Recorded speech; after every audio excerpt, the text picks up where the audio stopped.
Je vais vous parler donc de la liberté dans l'islam.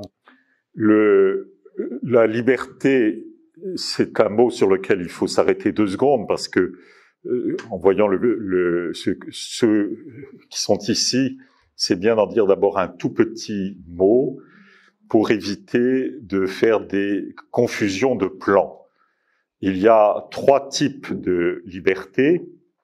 Vous avez la liberté d'abord de coaction, comme on l'appelle, c'est l'agir extérieur. Les Juifs sont devenus libres de l'Égypte au moment où ils n'ont plus été sous la coaction égyptienne. C'est l'Exode. Puis vous avez la liberté de choix.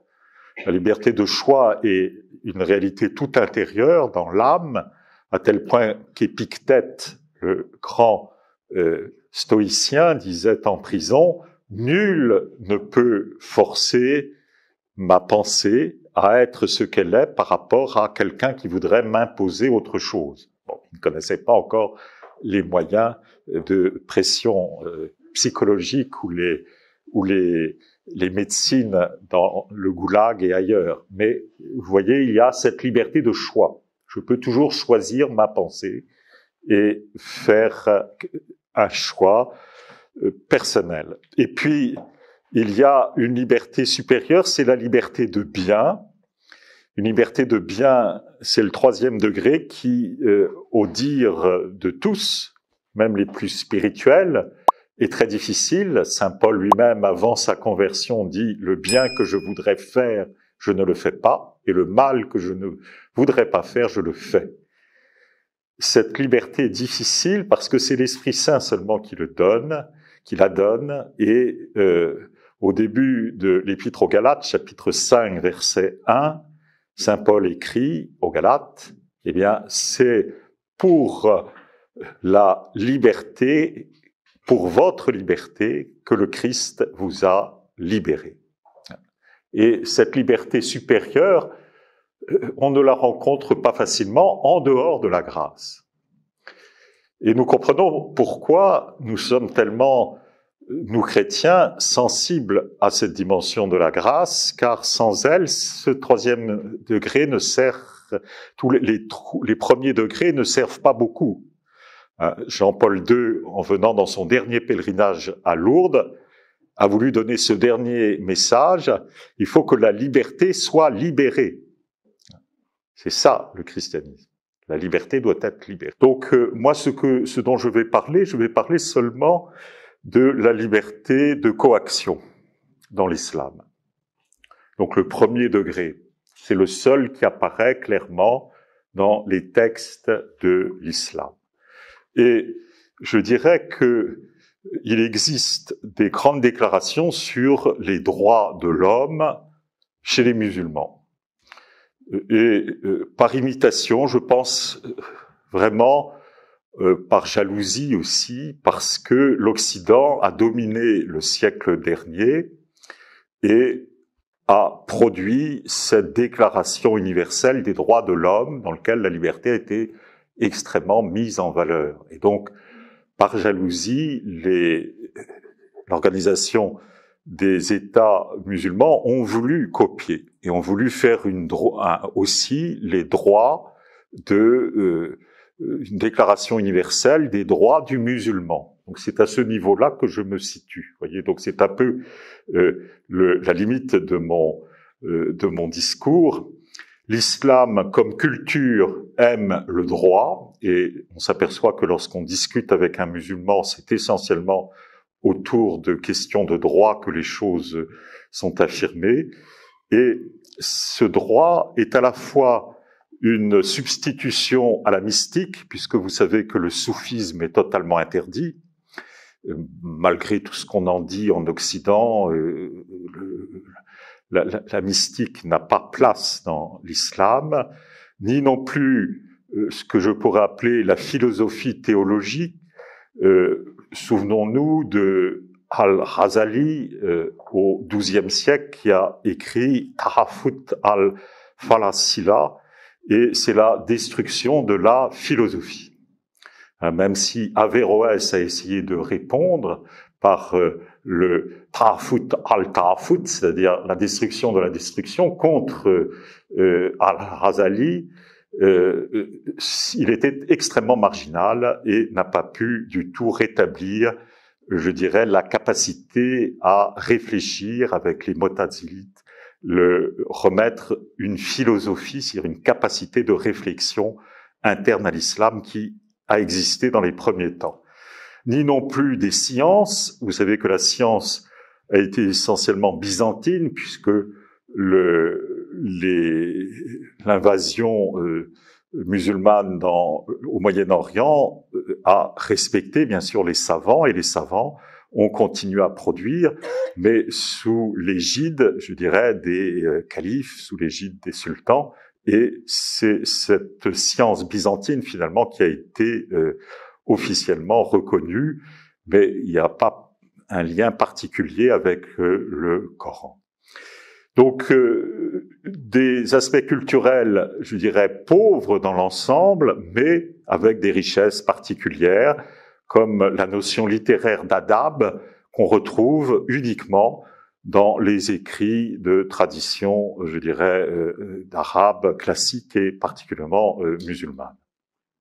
Donc, les droits de l'homme dans l'islam ne concernent pas vraiment l'individu comme chez nous, mais surtout l'umma, comme cela a bien été souligné tout à l'heure, c'est-à-dire la communauté musulmane. Mais attention, on traduit souvent umma par communauté, en fait c'est aussi religion.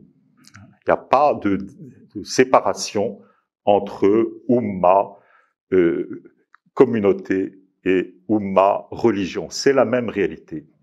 La communauté est une communauté religieuse. Donc, un tout à la fois politique et religieux qu'il ne faut jamais perdre de vue, sinon on risque un peu de plaquer ce que nous connaissons de la religion chrétienne sur l'islam ou du judaïsme, qui font les distinctions. Rendez à César ce qui est à César et à Dieu ce qui est à Dieu. Cette expression de l'Évangile, qui nous est caractéristique, est considérée comme une folie par les oulémas, les maîtres de l'islam. C'est quelque chose d'impensable.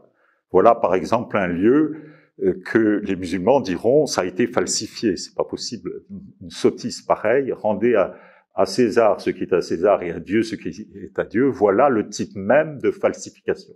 C'est pas possible. C'est incohérent, si vous voulez, puisqu'il y a fusion de la culture, de l'État et de la religion. On est loin, vous voyez, de ce que nous affirmons, et cette imitation dans un mouvement je dirais, de jalousie est très marquée par cette reprise de Ismaël, la figure d'Ismaël, qui n'est pas effectivement, comme cela a bien été noté dans la sourate 37 qui rapporte le sacrifice d'Abraham. Eh bien, ce sont effectivement les commentateurs après du Coran qui ont glissé le nom d'Ismaël, parce qu'il fallait une figure antagoniste à Isaac. L'islam se situe toujours comme une entité jalouse de l'élection d'Israël, et de ce point de vue-là, refuse que ce soit Isaac. Il faut que ce soit quelqu'un d'autre. Et ce quelqu'un d'autre, c'était assez facile de voir qu'il y avait un autre fils chez Abraham. Il en a eu d'ailleurs beaucoup après, nous dit la Bible, mais il y a d'abord eu Ismaël, et c'est Ismaël donc qui prend la place d'Isaac. C'est dans la sourate As-Safat, les rangées, numéro 37, de 102 à 109, si vous voulez le lire. Vous verrez que le nom Ismaël n'apparaît pas, mais la tradition fait que c'est passé dans tout le Moyen-Orient. J'ai interrogé des Coptes qui pensaient eux-mêmes que la prophétie dans la Genèse, chapitre 16, versets 10 à 12, était pour les musulmans. Et je vous lis le passage. L'ange d'Adonai dit à Sarah, je veux dire à Agar, la mère d'Ismaël, je multiplierai beaucoup ta descendance, tellement qu'on ne pourra pas la compter. L'ange d'Adonai lui dit, tu es enceinte et tu enfanteras un fils et tu lui donneras le nom d'Ismaël, car Adonai a entendu ta détresse. Celui-là sera un onagre d'homme, sa main contre tous, la main de tous contre lui. Il s'établira à la face de tous ses frères. Genèse 16, 12. Et ce texte, donc dans tout le Moyen-Orient, on dit mais ça concerne les musulmans. Vous voyez, une espèce de crédit qu'il y a vraiment eu un lien historique entre l'Ismaël de la Bible et le développement 7 siècles après, beaucoup plus même avec Abraham, 1800 ans avant Jésus-Christ, avec ce courant, alors qu'il n'y en a aucun, il n'y a aucune preuve historique qu'il y ait le moindre lien entre Ismaël et les traditions donc musulmanes. C'est une sorte de mentalité, si vous voulez, non critiquée, acceptée par tous, sous le rouleau compresseur, si vous voulez, de la présence de l'islam au Moyen-Orient depuis le 7e siècle. La prise d'Alexandrie, la prise d'Antioche, puis la prise de Constantinople en 1453, la prise d'Antioche et de Jérusalem, d'Alexandrie, c'est déjà le 7e siècle, donc c'est très tôt, si vous voulez. Il y a eu cette emprise très forte et la création d'un mythe, si vous voulez, le mythe d'Ismaël.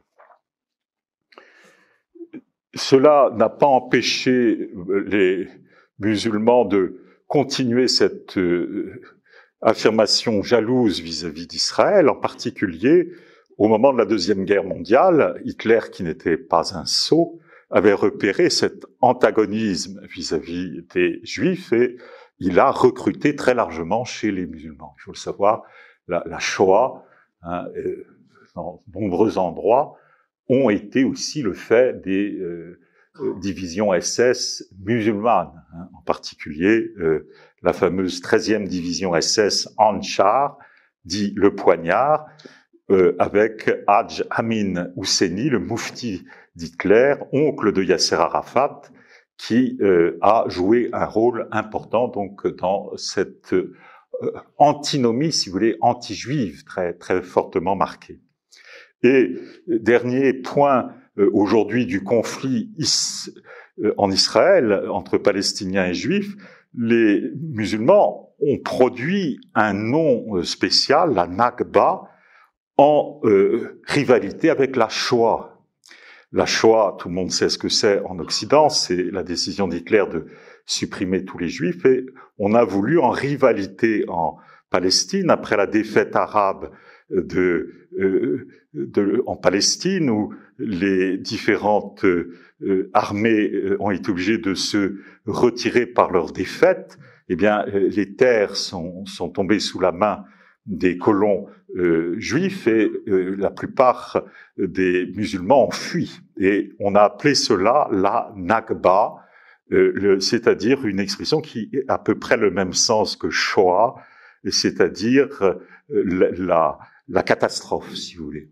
Et on sent qu'à chaque fois, l'islam a besoin de se situer par rapport à l'élection en situation de rivalité. C'est une très grande lumière, je dirais, quand on a compris ça dans le dialogue, parce que cela permet très vite de saisir les enjeux spirituels. Et tant qu'on n'a pas vu les enjeux spirituels, on ne comprend pas très bien qu'est-ce qui se passe. Pourquoi tout à coup cette montée si forte, cette recrudescence, je dirais, de l'islam, c'est le même fer de lance, si vous voulez, par derrière. C'est une jalousie par rapport à l'Occident, une jalousie par rapport au christianisme, une jalousie par rapport au judaïsme. Il y a cela, je dirais, comme ADN très profond de l'islam. Donc la Ligue arabe a refusé l'État d'Israël et elle s'est constituée le 22 mars 1945. Vous voyez, donc c'est très récent, c'est juste après-guerre. Et en 1948, quand l'ONU a voté la création de l'État d'Israël, eh bien, la Ligue arabe a refusé ce don d'une terre aux Palestiniens. C'est important de le savoir dans le conflit actuel. Et par derrière, l'islam est toujours considéré comme une entité unie. On le dit en arabe, din wa dunya wa daoula, c'est-à-dire religion, monde et État. Monde au sens de société et vie ici-bas. C'est pas le monde cosmique, c'est vraiment le monde que nous rencontrons, société et vie d'ici-bas. Et quelle est la loi de cette Ummah?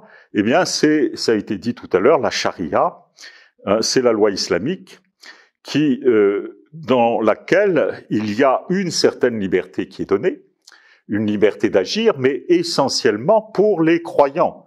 Or, le mot croyant signifie musulman. Les autres qui ne sont pas croyants, pour eux, ne sont que des personnes qui sont au mieux les gens du livre. Les gens du livre, on s'imagine avec naïveté en Occident que ce sont les juifs et les chrétiens. C'est une grande naïveté parce qu'il y a dedans des zoroastriens aussi. Donc, vous voyez qu'on est loin d'une référence purement de la révélation et de la Bible. Il s'agit de quelque chose de très, très différent. Ces gens du livre, c'est ceux que rencontrait le début de l'islam sur les terrains de conquête. Il y avait des zoroastriens, tout simplement parce que c'était les États sassanides où la religion de Zoroastre était tout à fait en expansion. Et donc, les gens du livre ont droit à un statut spécial par rapport aux polythéistes qui, selon la sourate du sabre, doivent être donc liquidés, 9-29, hein. Et les gens du livre, par contre, ont le droit d'être protégés, mais avec un statut spécial, la dhimma, c'est-à-dire une protection, mais une protection de type d'une humiliation, car pour l'islam, le seul moyen de faire progresser quelqu'un vers la croyance musulmane, c'est de l'humilier.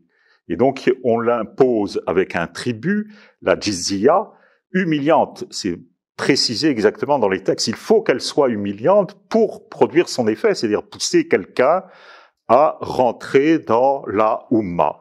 En Égypte, chaque année, à cause des restrictions de liberté qui sont données aux Coptes et aux autres chrétiens, je dirais, de cette partie du monde, et il y a à peu près 10 000 Coptes chaque année qui sont tentés pour obtenir une situation, pour obtenir une maison, pour obtenir une épouse, de passer à l'islam. Donc c'est sans cesse, si vous voulez, c'est un rouleau compresseur. Et cela se fait très lentement, à tel point que des populations entières conquises peuvent basculer en quelques centaines d'années dans une autre réalité sous l'effet de cette charia qui est un rouleau compresseur.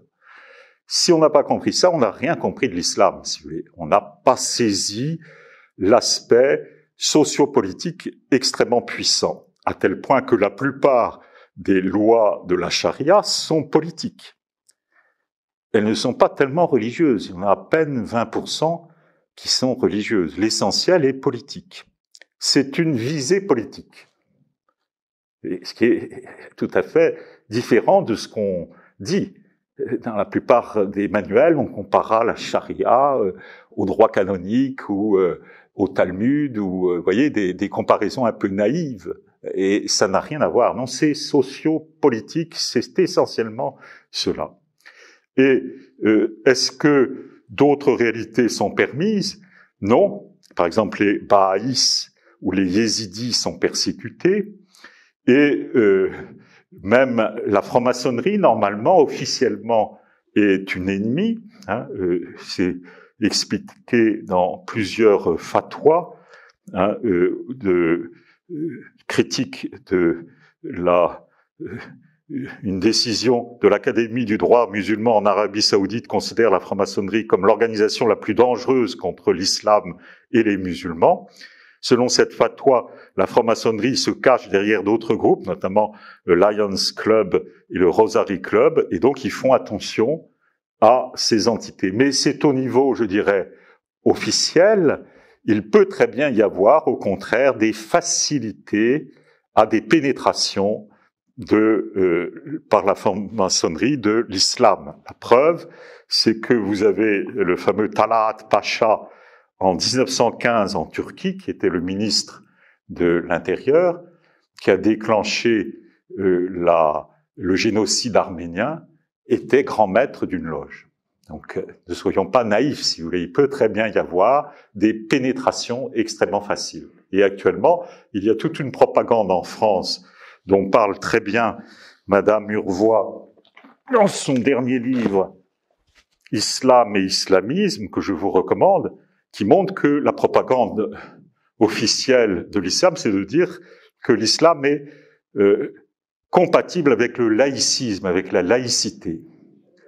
Et du coup, évidemment, ça fait extrêmement plaisir à des courants en disant « mais c'est formidable, vous êtes islamo-compatible alors, dans ce cas-là ». Et vous voyez, il y a une facilité à la taqiyya, dont je parle un petit peu dans mon livre, dont les expressions ont été données au fond de la salle, et cette taqiyya qui permet, et qui est appuyée sur le Coran, sur un passage du Coran, de dire autre chose que ce que l'on pense en vérité. Vous avez le droit de mentir avec la taqiyya, tant que vous n'êtes pas au pouvoir. Quand vous êtes dans le dar al-Islam, c'est-à-dire dans la maison de l'islam, vous n'avez plus le droit de mentir. Ça fait partie des gens bien, c'est-à-dire des gens en bonne relation.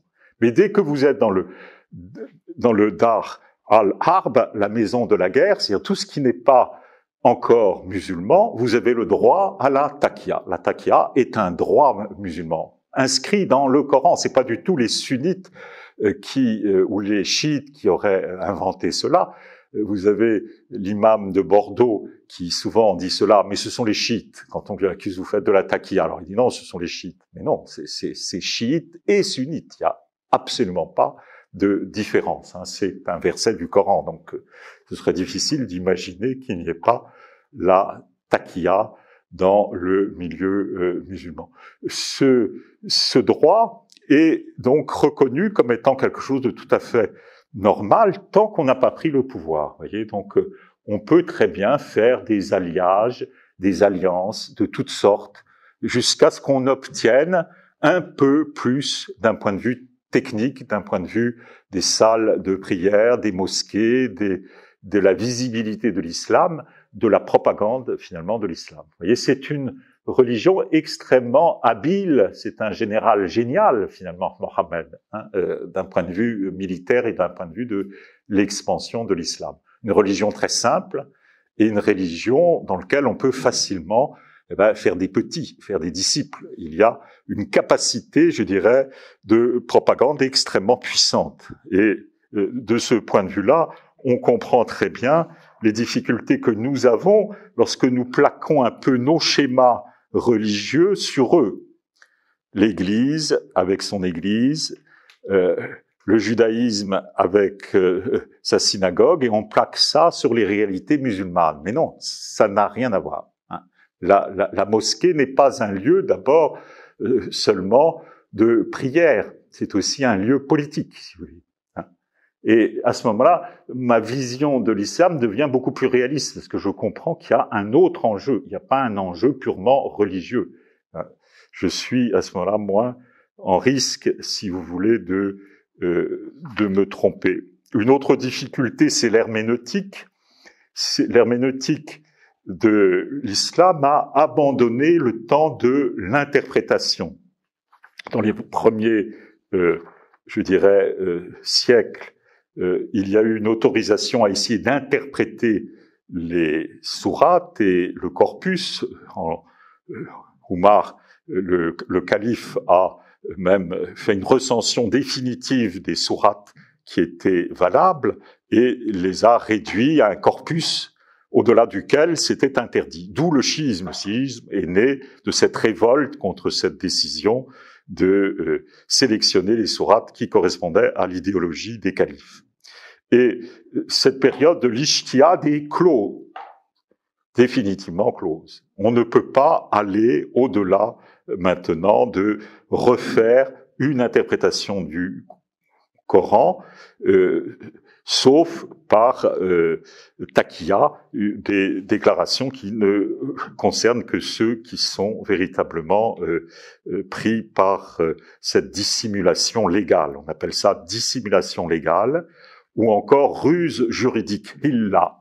illa ou takia, c'est à peu près la même chose, ruse juridique ou dissimulation légale. Ce qui fait que les sourates ont une difficulté, comme elles ont été énoncées selon cette tradition maintenant de centaines d'années, reçue descendue sur Mohammed. Cela s'est passé quand même sur un certain nombre d'années, la période dite de Médine et la période dite de la Mecque. La période de la Mecque étant la plus ancienne, la période de Médine étant la plus récente, eh bien, il y a une croyance qu'il y a une primauté des sourates de l'époque de Médine, la plus tardive, qui fait qu'il y a des sourates qui peuvent abroger les sourates les plus anciennes. Et dans ces techniques d'abroger, d'abrogeant, qu'on appelle donc le nasque, l'abrogation, il y a toute une technique d'école juridique. Il y a 4 grandes écoles juridiques dans l'islam, et chacun a son système d'abrogé et d'abrogeant. Alors, de temps en temps, vous lisez vous-même le Coran avec beaucoup de naïveté, et vous ne savez pas du tout si la sourate que vous lisez est abrogée ou abrogeante. Et donc, du coup, à quoi ça vous sert, d'un point de vue de l'évangélisation ou du rapport? Ça ne vous sert à rien, puisque on pourra vous dire sur le moment, quand vous rencontrerez quelqu'un avec beaucoup de gentillesse, qu'il va vous faire plaisir avec la taqiya en disant oui, il y a cette sourate, donc vous voyez, la liberté de religion existe puisqu'il y a cette sourate. Mais si vous lisez le corpus des abrogés, des abrogeants, vous voyez que cette sourate a été abrogée. Et donc quand vous êtes en terre d'islam, Tintin, la sourate n'existe plus. Elle n'est plus que dans le corpus visible, mais elle n'est plus dans l'interprétation, dans l'ijtihad ancienne, qui fait que il y a des abrogés, des abrogeants. Pour nous, c'est très difficile. Tant qu'on n'a pas la bonne connaissance de ces choses-là, on est dans la naïveté la plus totale, si vous voulez. Et c'est ça que me disait un jour le père Bormans, qui a été notre premier délégué à Rome pour les relations avec l'islam, et qui a écrit en partie Nostra Aetate numéro donc 3 sur les rapports aux musulmans, c'est que il fallait vite faire un texte, il fallait vite réaliser quelque chose qui aille dans le sens de Nostra Aetate, dans lequel on mettrait seulement ce qui nous unit plutôt que ce qui nous divise. C'était la formule du pape Jean XXIII, tout à fait admirable. Il disait, il vaut mieux commencer dans le dialogue par ce qui nous unit plutôt que par ce qui nous divise. C'est une très bonne tactique. Mais à rester toujours sur le demi-verre plein sans jamais analyser le demi-verre vide, vous voyez qu'on n'analyse pas entièrement la réalité. Il y a toujours quelque chose qui est insatisfaisant. Et donc, ce Nostra Aetate numéro 3 a été trop rapidement écrit, en particulier la dévotion des musulmans vis-à-vis de la Vierge Marie. Le père Bormans me disait, mais attention, c'est un peu naïf de croire cette dévotion si généralisée. Je n'ai vu que très rarement des musulmans avoir une véritable dévotion vis-à-vis de Marie, qui en plus n'est pas Marie de l'époque de Jésus, la mère de Jésus, oui, mais non pas la mère de Jésus dans le 1er siècle de notre ère, mais Marie qui est la sœur de Moïse. Donc faites bien attention, c'est pas du tout la même Marie, ça n'a rien à voir. On n'est absolument pas dans le même monde.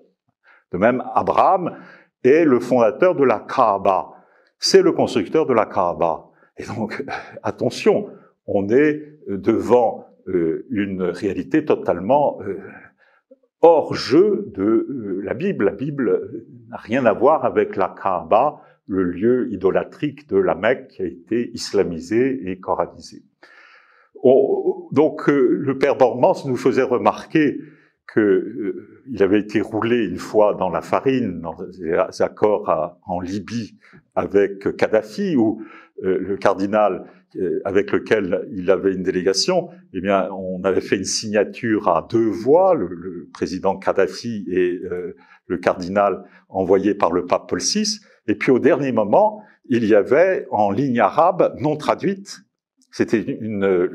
Normalement le texte était bilingue anglais-arabe, ils avaient rajouté une condamnation d'Israël, de l'État d'Israël. Et le pauvre cardinal, il avait signé, donc ça avait fait un plouf évidemment énorme, parce que au retour de chez lui en Libye, Kadhafi n'avait évidemment publié que la partie qui lui plaisait, c'est-à-dire la condamnation de l'État d'Israël par ce cardinal. Donc vous voyez, la taqiyya, c'est quelque chose qui existe et qui nous l'avons vraiment expérimenté au XXe siècle. C'est pas une affaire d'un passé, je dirais, révolu, et il faut sans cesse en prendre conscience.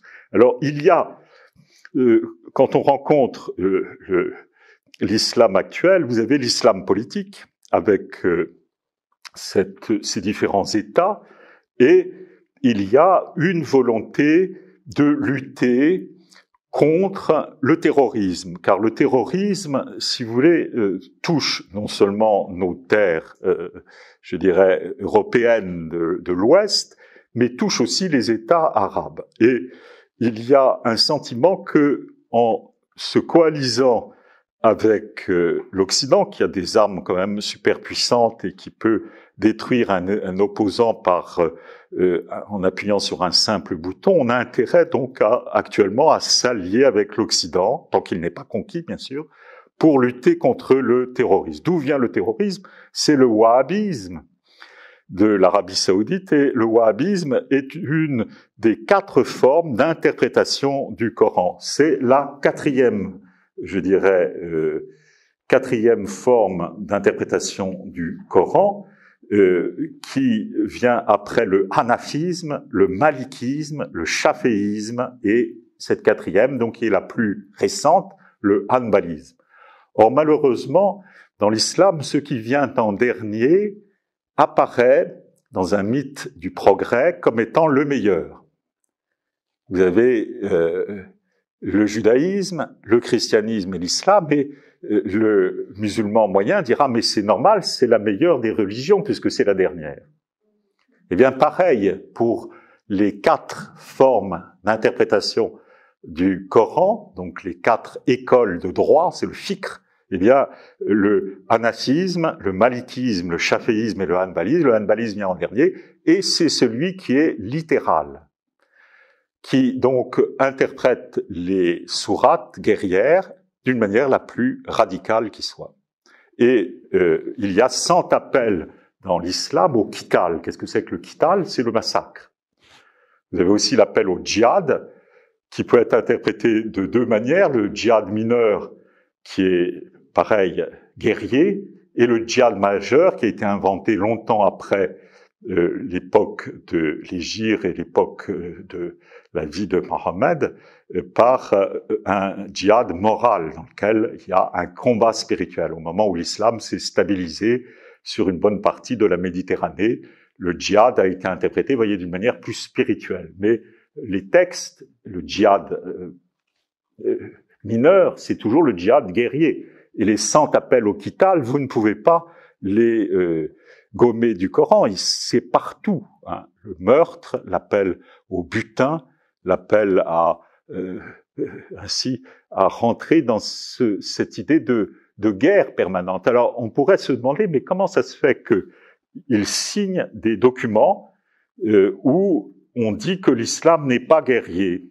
La preuve, vous avez eu récemment le pape François qui a signé dans un texte avec les Émirats arabes unis des 3 au 5 février 2019, cette chose tout à fait extraordinaire d'une déclaration dans laquelle on dit « Nous déclarons fermement que les religions n'incitent jamais à la guerre et ne sollicitent pas des sentiments de haine, d'hostilité, d'extrémisme, ni n'invitent à la violence ou l'effusion de sang. » Nous sommes très heureux de signer cela quand ça nous concerne, chrétiens et juifs, même s'il y a dans l'histoire des imperfections. Hein, les hommes restent des hommes, et même si on voit dans le livre de Judith la déclaration que Dieu est briseur de guerre, les hommes, eux, ont pratiqué la guerre, et tout du long de l'histoire biblique, on voit des combats, on voit des guerres, mais pour les réprouver. Et finalement, ce sont les paroles de paix du Nouveau Testament qui l'emportent sur cette constatation que l'homme, malheureusement, est marqué par le péché originel et enregistre sans cesse une agressivité vis-à-vis de son prochain. Et cela, donc, est très surprenant que le pape François le signe, on comprend très bien, c'est son désir que toutes les religions qui vont vers le spirituel, pas nécessairement vers le surnaturel, il n'y a que le christianisme qui propose le surnaturel, mais au moins vers le spirituel, puissent être des religions de paix.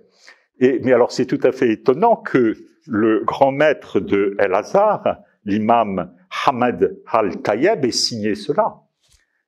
Et on se dit, mais quel est leur but? Eh bien, le but, et c'est simple, c'est de lutter contre le terrorisme.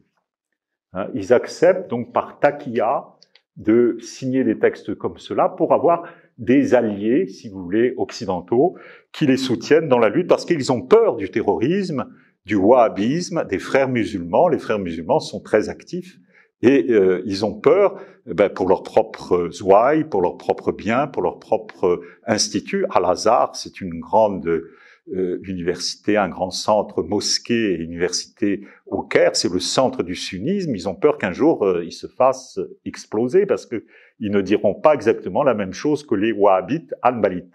Alors que, évidemment, eux ne sont pas du tout pro-hanbalites, même quand vous êtes en Égypte, le mot hanbalite est synonyme un peu de simplet d'esprit.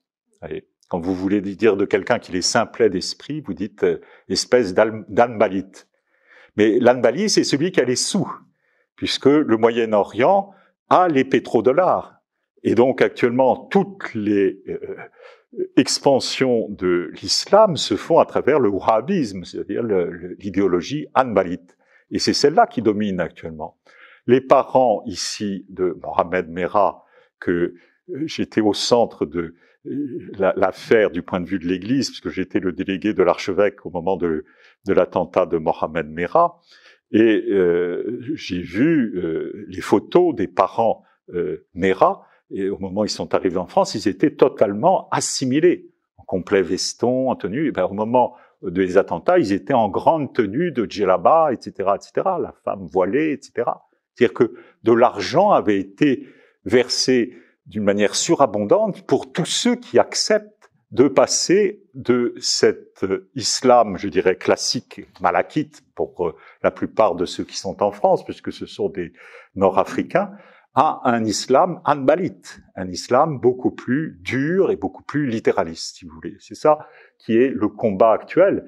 Et donc, quand vous rencontrez un musulman, moi j'ai beaucoup d'amis musulmans, le problème n'est pas humain. Il y a de très très bonnes relations d'amitié que l'on peut avoir avec tous les musulmans. Le problème, c'est est-ce que ce musulman est coranisé, modo-hanbalite ou pas? Est-ce qu'il a été coranisé, c'est-à-dire est-ce qu'on lui a appris des sourates du Coran guerrières à la manière hanbalite ou pas? C'est ça la seule question. S'il n'est pas coranisé, vous avez déjà beaucoup moins de difficultés, vous pouvez beaucoup plus facilement l'évangéliser, vous pouvez beaucoup plus facilement le rencontrer parce que il n'a pas les anticorps, si vous voulez. Mais si vous rencontrez un musulman coranisé modo-hanbalite, c'est beaucoup plus difficile puisque il a appris par cœur, il s'est fait complètement intoxiquer, si vous voulez, par cette idéologie qui est guerrière, qui est d'envahissement, qui est d'expansion jusqu'à la reddition de toute la terre à le Dar al-Islam, c'est-à-dire la terre de l'islam, et non pas et finir le Dar al-Harb. C'est ça qu'il faut bien comprendre. Donc, dans cette déclaration, il nous est dit « La liberté est un droit de toute personne.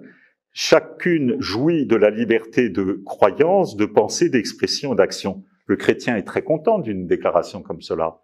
Mais attention, cette liberté dont on parle dans l'islam est une liberté qui est soumise à la charia, soumise à l'umma, soumise à l'idéologie d'une des 4 écoles coraniques. Donc, on ne parle pas du tout de la même chose quand on parle de liberté dans l'islam. Vous comprenez? Ça n'est pas du tout. On est comme des gens qui nous croisons sur des concepts qui n'ont pas du tout été fondés.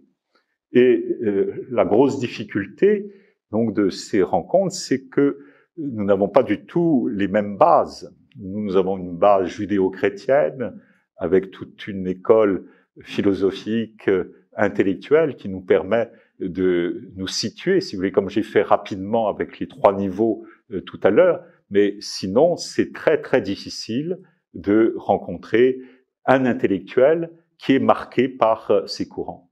Le plus facile, c'est de rencontrer des musulmans non coranisés, c'est-à-dire qui ne connaissent pas le Coran ou qui connaissent quelques bribes. Comme toujours, on connaît 2, 3 citations et puis c'est tout. Parce qu'à ce moment-là, la perception qu'il a de sa religion n'est pas du tout encore idéologisée. Et donc, il y a, pour l'évangélisation, une chance à saisir. Et nous avons, en France, une grosse population d'origine maghrébine, que ce soit le Maroc ou l'Algérie, où il y a beaucoup encore de personnes qui n'ont pas été coranisées par les tablirs. Hein, on parlait tout à l'heure au début de notre conférence, ces musulmans qui partent en missionnaire pour embrigader ces centaines de Français à Saint-Denis ou ailleurs. Vous voyez, la plupart des musulmans sont indemnes, donc il faut en profiter tant qu'il est encore temps, je dirais, pour amorcer un travail d'évangélisation.